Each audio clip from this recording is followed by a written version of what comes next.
Welcome once again to the Gaming News Canada show. I'm your host, Steve McAllister. Last week, just hours after we bid adieu to the Labor Day weekend, and less than 72 hours before the start of another NFL regular season, news landed in the Gaming News Canada inbox that StatRankings was launching its new website. The latest destination for sports fans demanding data is meant to lend a hand with setting fantasy lineups and or putting together a bet slip. The man behind StatRankings is the founder of FTN Network and also seed investor of American fantasy sports business Underdog. So we welcome him for the first time to the podcast, Kevin Adams. Kevin, thanks so much for being with us. Thank you, Steve. Appreciate being with you. Hey, listen, before we dig deeper into stats ranking, Kevin, I want to take you back 15 years ago when a young financial advisor in the San Francisco area decided to start a Great Clips franchise in Oceanside, California. I guess two questions. What's the story behind that? And were you rocking the man bun back then? No man bun. Always had the military cut like you see now. Just my dad was a military guy, so the haircut flowed through the ages here. But no, the San Francisco was like the broker dealer that I was clearing through, and that was kind of like their home base. And I was based in San Clemente, California, which was close to Oceanside, and obviously the biggest naval marine base there.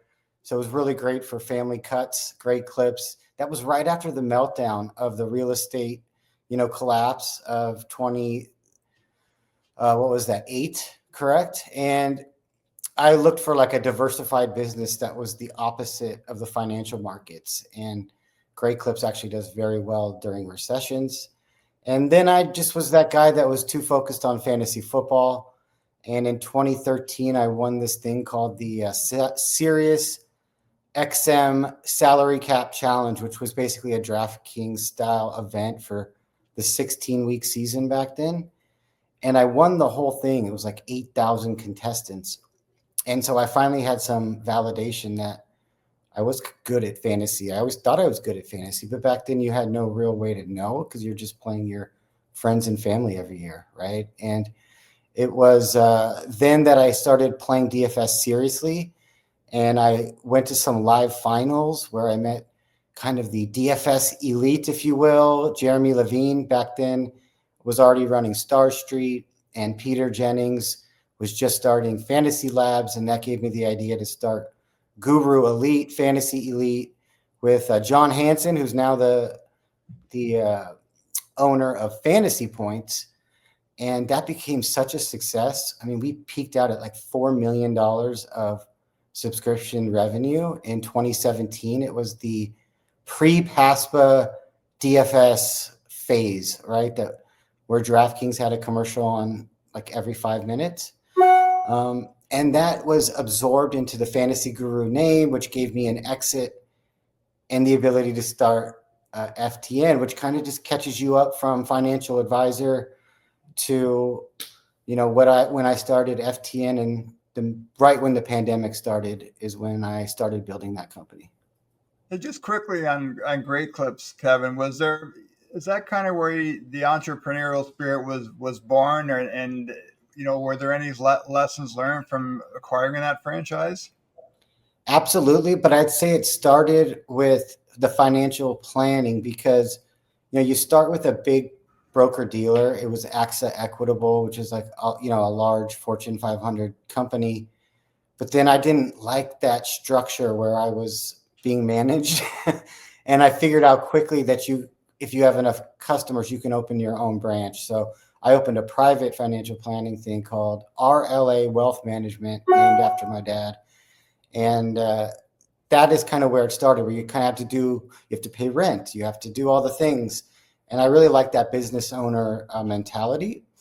That brought me to Great Clips, I believe, which was very helpful in terms of organization and planning and, seeing how a large business, manages all these satellite businesses. It helped with marketing, all kinds of things. I think it, kind of led and built the tool set to help me at FTN. Both those experiences combined probably set me up for that. Kevin, we've had people on the show and we've talked about fantasy sports. I never really got into though the kind of the profile of a fantasy sports player. And you mentioned winning the Sirius XM competition, and I'm someone. I was a sports writer for a big chunk of my professional career.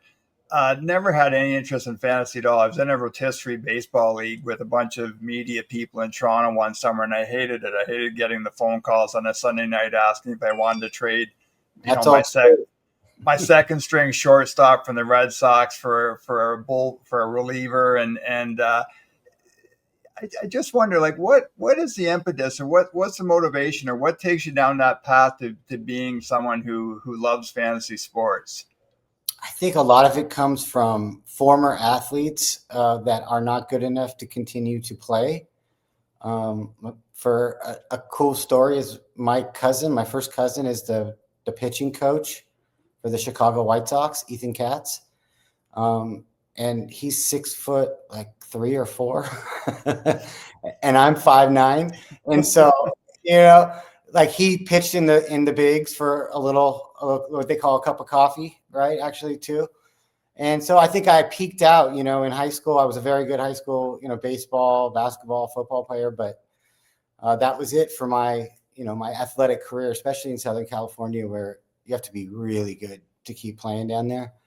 And I think that's part of it where, like I'm a Dodger Laker fan, but they don't really care about me, right? Like they like getting paid. They like their lives. They like playing the sport, but they don't really care about the fan because they might be on another team next year, right? And so I think that's kind of where fantasy takes the edge from traditional sports fans is now your money is involved, your pride. You're going to have to do some stupid thing with your fantasy league. If you lose, you're going to have to get razzed by your friends via text. There's all these things that come like a meaningful thing where it builds community. And I think, that's the answer. And then the biggest answer is money for a lot of people right now. Once money is involved, it becomes gambling, and that's a rush. That's adrenaline. That's all the things that make Las Vegas big and bright. I think the one thing we've seen, I've mentioned this recently on other podcasts, is we've heard the feedback we've heard from the leagues is when we go to gaming conferences is just the impact that fantasy and sports betting has had on fan engagement, and I would think again, like even going back to your days as a fantasy sports guru and winning contests, I'm sure back then, like you were a lot more engaged with NFL games on a Sunday afternoon because you had a fantasy team.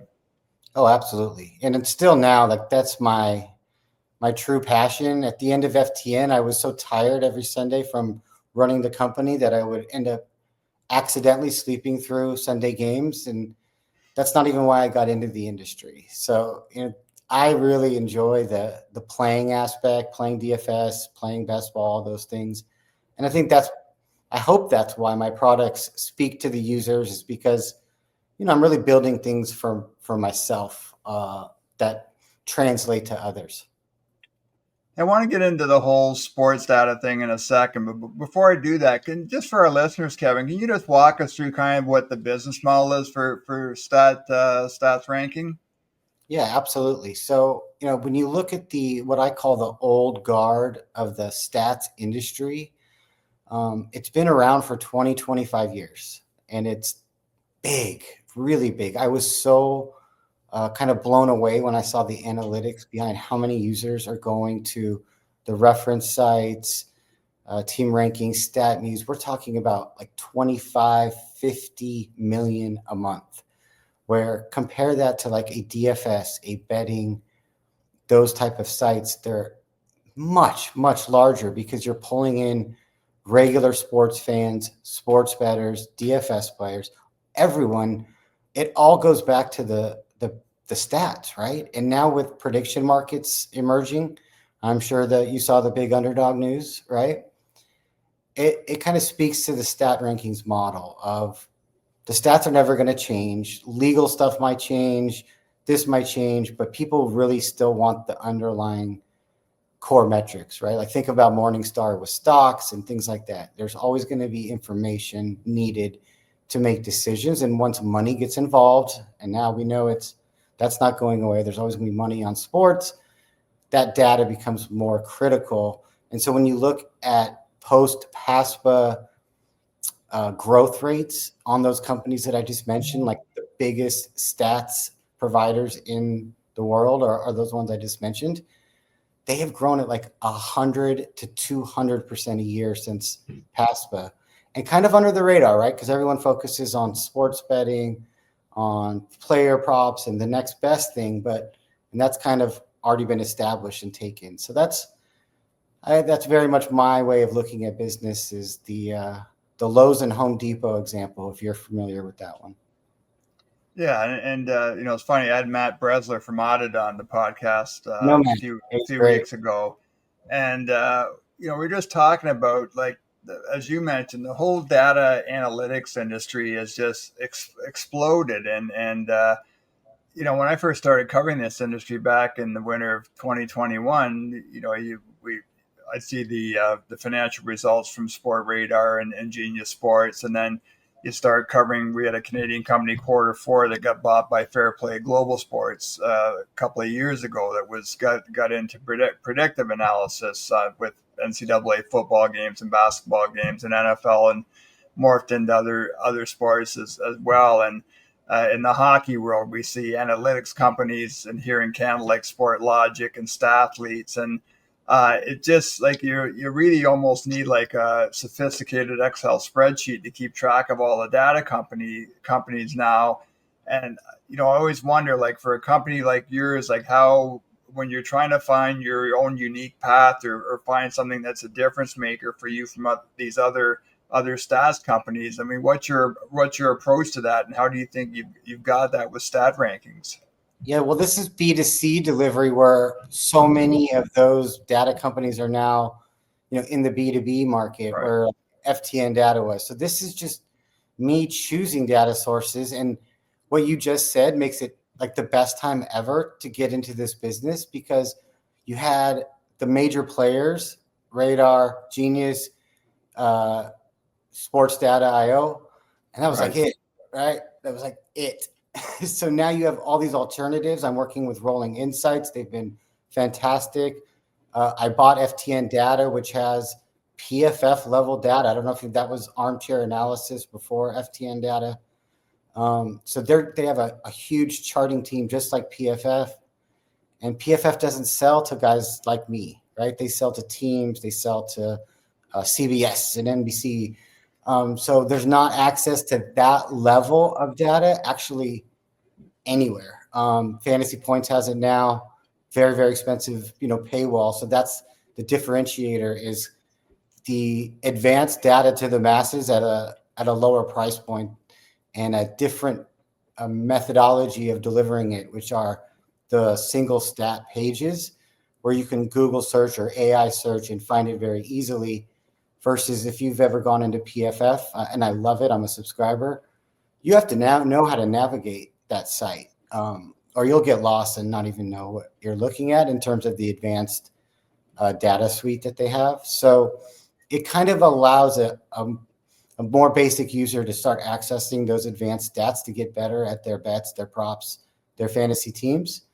And then those sites are really cluttered with ads and pop-ups and trackers. Like, I don't want to go look at a stat and then later on get the same Macy's ad.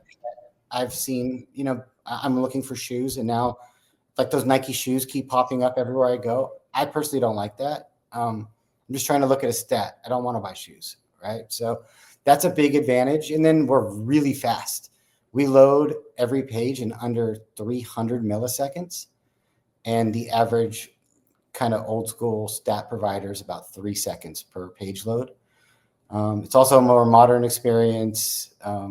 All those different things that kind of needed the refresh, the updates. But again, like, I'm not reinventing anything. I'm delivering stats, right? Like, kind of like, that's why I love to use the Lowe's, Home Depot.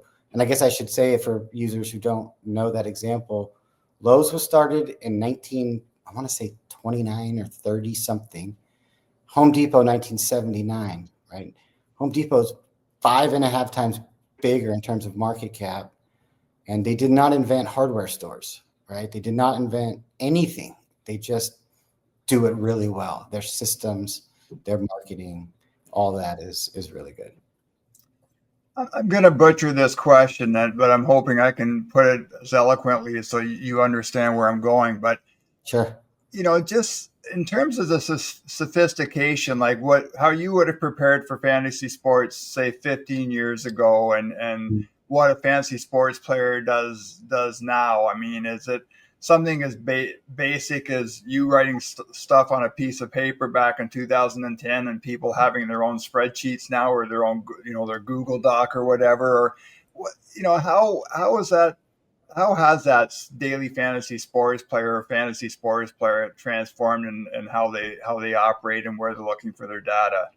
Oh, it's gone to such a even higher level. Like the spreadsheets was 5, 6, 10 years ago. Now it's sites, have these amazing, sophisticated things where you can upload your data from a site like Underdog, right? And it can give you endless amounts of data back in terms of combinations of players, your ownership, how much you have invested into this player versus that. Because if you're doing different contests, you may think you have a lot invested into one player, but they ended up being all small contests, right? And then you ended up doing too much into a player. So it really helps exposures because, again, these are like mutual funds, right? You don't want a portfolio with 80% of one stock, right? So those types of things have gone absolute next level, where you're almost to the level of the finance industry now in terms of the sophistication of tools. Hey, I'm assuming it's just not a coincidence, Kevin, that you put this announcement on last week, just a couple of days before the start of the NFL season, and I'm sure the business you're focused on the NFL right now. What was the summer like, and how did you get to a point where you could make this announcement and launch this business? Yeah, so this is our MVP. I know it's a very robust MVP with 500 stat points and projections and the betting tool and everything. But this is just the start. There's so many things I want to do, and obviously, multi-sport expansion is at the top of that list, along with an app. I would love an app.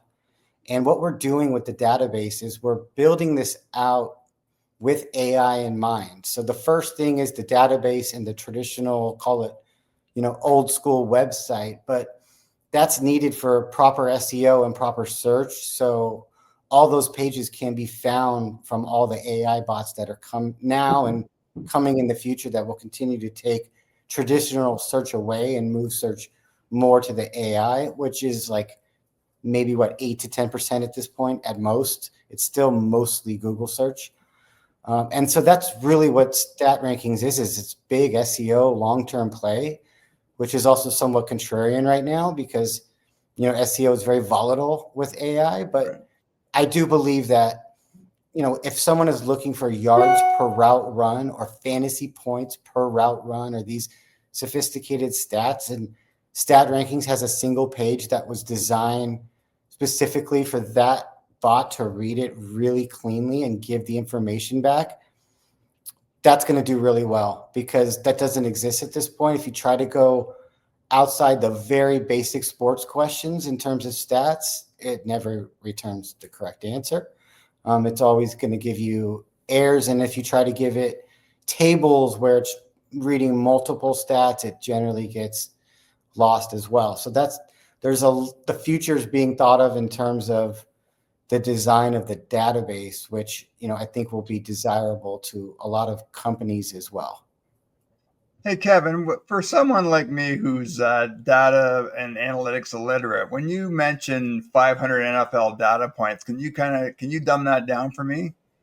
Yeah, absolutely. So there's 330 what we like to call base stats, and that's like yards, attempts, catches, all the things that you thought about in basic football. But now obviously it goes so much further, like pace. How long does a team take to snap the ball? You think that's not a big deal? It's a huge deal because it's pure math, right? Like if one team is getting 100 extra plays a season because they're going fast, it tells you they're going to rack up more yards and more points that way, right?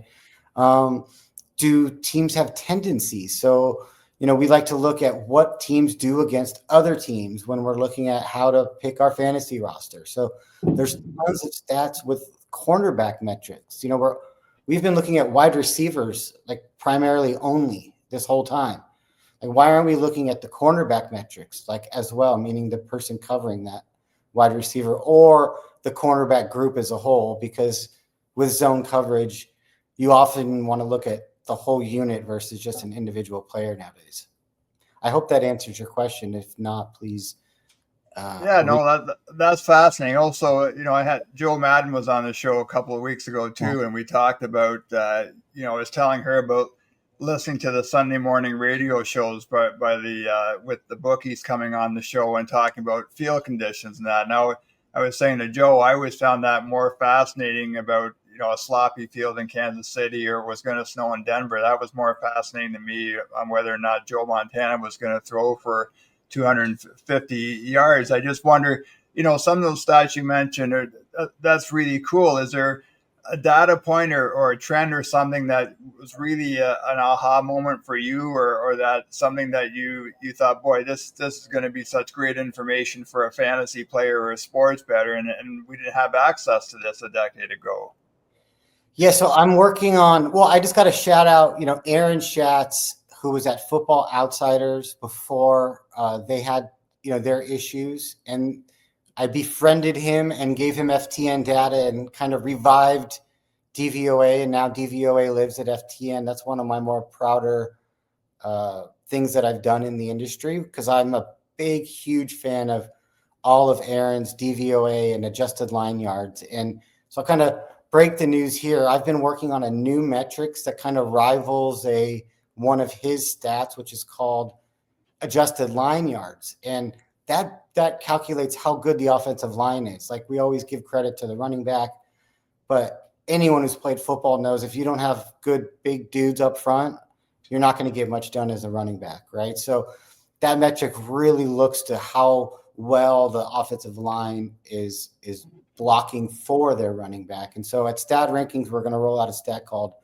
ARBI, like the sandwich place. Right. Yeah. That's adjusted run blocking yards.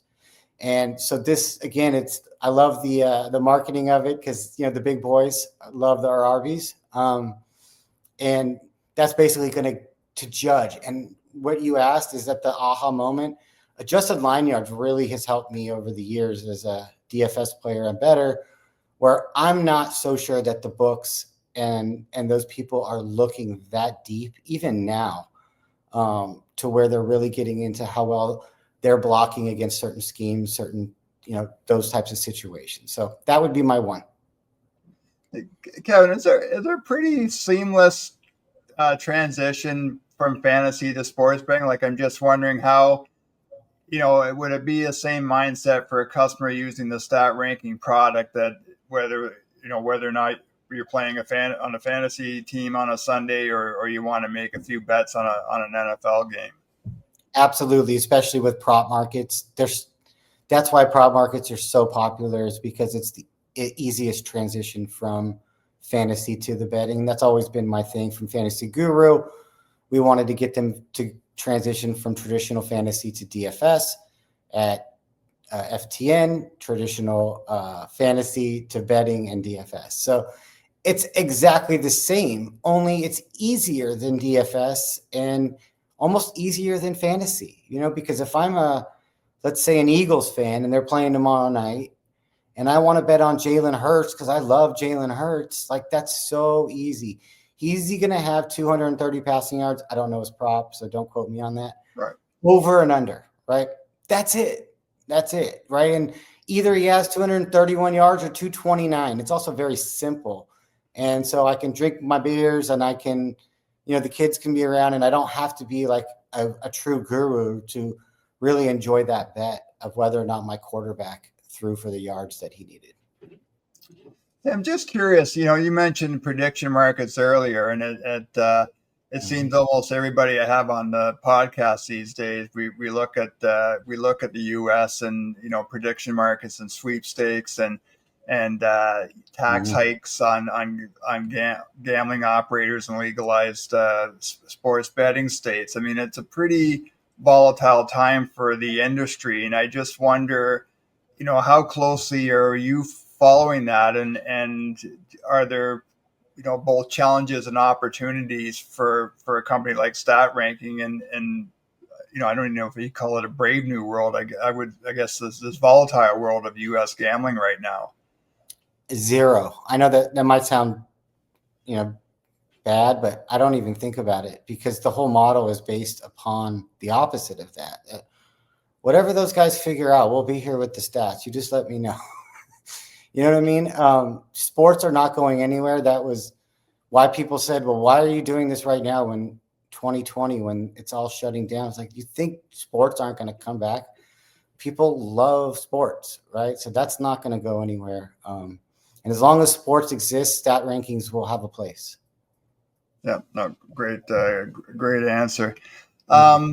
You mentioned going beyond the NFL. I think the news release that you put out this or last week mentions the NBA, college football. Again, because this is a Canadian-based podcast, will there be room for the NHL at some point? Absolutely is on the list. Absolutely, it's a great analytics sport. All my friends that are into the NHL tell me, Kevin, it's so close to baseball in terms of a lot of the way they look at it, right? There's so much variance in hockey, and like in baseball, there's huge failure rates in hockey, like in baseball. So I really do understand the need, and yeah, why not? And I feel bad bringing that up to someone who's based in Phoenix, knowing that you lost your beloved Coyotes a year ago. So I'm a little bit sheepish asking that question, Kevin. No, I'm still an LA guy. That's where I grew up. So I grew up in the Gretzky coming to LA days. Great time to do that. It was fun. Hey, you're obviously incredibly passionate about your product, which I think is a key for an entrepreneur to be successful. But at the same time, as someone running a business, how do you manage not getting too deep in the weeds and then doing all the obligations of being boss, hiring people and marketing and running the day-to-day of running a business? That's a good question. So this is so streamlined, and that's the model of these big sports statistics companies I mentioned earlier, is that when I looked at all of them, they have like between 8 to at max like 30 employees. Where when I left FTN, these weren't employees, but like in the entire Slack with all the partners and everyone else, the lawyers, the CPA, 150 people in there, right? And it was just like, and we had 4 sites, FTN data, bets, daily, and fantasy back then. So compared to that, I'm feeling really good. I took a year off, after I left FTN and did a lot of traveling. And so I'm pretty hungry to do this. I don't have everything really planned out like you would think in this company, like I did the other ones, because like I said, it's true in the press release. It's a passion project. Built this almost for myself first. It's more self-funded than it is not, right? So it's kind of like an old school, like mom and pop business in the fantasy data space, if that makes sense. And we've seen a lot of those kind of companies do quite well, especially post PASPA and the passing of Bill C-218 here in Canada, where we talk about like sports betting is only single event sports betting has only been legal in Canada for 4 years now, and it's still a very, very early days, even though sports betting's been around for hundreds and hundreds of years. So I think for people that aren't involved in the day-to-day of this industry, I don't think they realize how new this new world of regulated betting is. I have a kind of a lame analogy for that. So yeah, people that are in it and immersed, it feels like it's, oh my God, the betting industry's been here so long. I feel like if we're on the race to gold in California and we started on the East Coast in our little wagons, right? We haven't even gotten to the Rocky Mountains yet. if that makes sense. That's my little, because when you're in it, it feels like it's longer than it is, right? From the outside, it's a very, very emerging market. If it was a mutual fund, we would go into the emerging market group still, right? And we would not be blue chip even close to it at this point.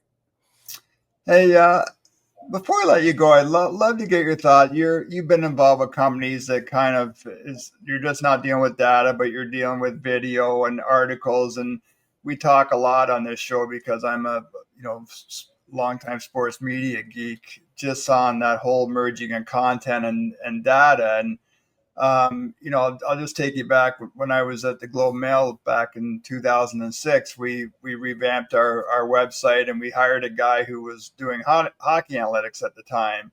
And we had him write an analytics column, and we got a lot of pushback at the time. People thought no one cared about, didn't want to read about analytics. And I think the challenge was at that time was actually find a writer who could write about analytics in a way that ordinary sports fans could understand it. And I just wonder your thoughts on content. And is that something that still maybe, we're not quite there yet? And I wonder if that also ties into your quote about in the press release about the sports stats industry being stuck in the past for too long. And it does feel like there's still a bit of butting of heads when it comes to trying to take data and make it easy to understand for people who might not be, might not be data geeks or analytics geeks, but are interested in how that data shapes a story and tells a story about a team's performance or a player's performance. Yeah, I think that's a very good point. And StatRankings will try to address those people by giving them the answers too, right? So maybe they want just a projection, or they want just the answer to the test instead of the whole problem. So they'll have those solutions as well, where it's like, I just want to know how many yards, going back to the Jalen Hurts thing, and it's 238. Go bet the over, right? So I think that is the way to translate. And then through content, I do think a lot of people have done really great, like on YouTube and TikTok and those things, of taking advanced theories and getting them out to the mass public in ways to help them make decisions on bets. I think it's already happening a lot on social media. It's probably my biggest flaw, would you say? Because I'm somewhat of a boomer. I'm almost 50, right? And every time people talk about social media and all that, I kind of, I don't want to deal with it. So to me, like, that's probably one of the things that I'm least qualified to talk about, is the way that these great content people nowadays are able to like make videos and all that stuff. It's truly great. And I know that AI is going to replace, or not replace, but absorb a lot of that. And I think that will help make it even more accessible, because it's very expensive to produce these videos. So if the cost of those goes down, I think businesses will be able to do more.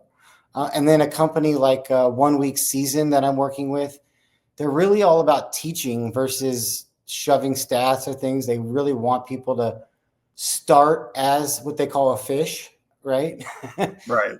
and end a shark. And so you're kind of talking about that, where people feel this fish feeling of not being able to understand or translate this data and be able to compete in the world with all these people that are. But I think there are plenty of people going about that. I don't know if I answered your question that well, but I talked a lot. So hopefully, it seems smart. Yeah, and does it not feel like, again, I'm 65, so you and I are, of similar vintage, and does it not feel like it's more of an evolution of storytelling? I think if you look at it glass half full, I think there are more ways of telling stories today. And even though some people will tell you radio is dying, I mean, if that is the case, it's happening at the same time that podcasts have exploded, and podcasts are a great vehicle. And you talk to a lot of people, you're my age, Kevin, and we're listening to multiple podcasts every week now. Oh, and yeah. I think there's still room for good sports columnists. I see Dan Wetzel just left Yahoo Sports to go to ESPN. I'll read Dan Wetzel's 7 days a week. I think there's still good reporting that's being done by newspapers across North America and by places like The Athletic, which has invested money in beat writers. I think what your companies like you are doing, the data tells a story, and there will be an audience for that data. And there will be a younger generation, younger than you and I, that are watching TikTok videos and Instagram and YouTube and consuming sports in that way. So I just think there's maybe a little bit wider and a different menu now if for someone who loves sports, for people like you and I. Agreed. Yeah, you can get it in any venue that you'd like or your preferred. And, that's a great call. I'm still very passionate about my NFL writing. So I agree that there's still a real good, there's still a lot of people looking for that. Like there's guys like, Evan Silva and Rich Rebar and these people that I read every week that, maybe that's because, like you said, we're from that same generation that grew up reading more.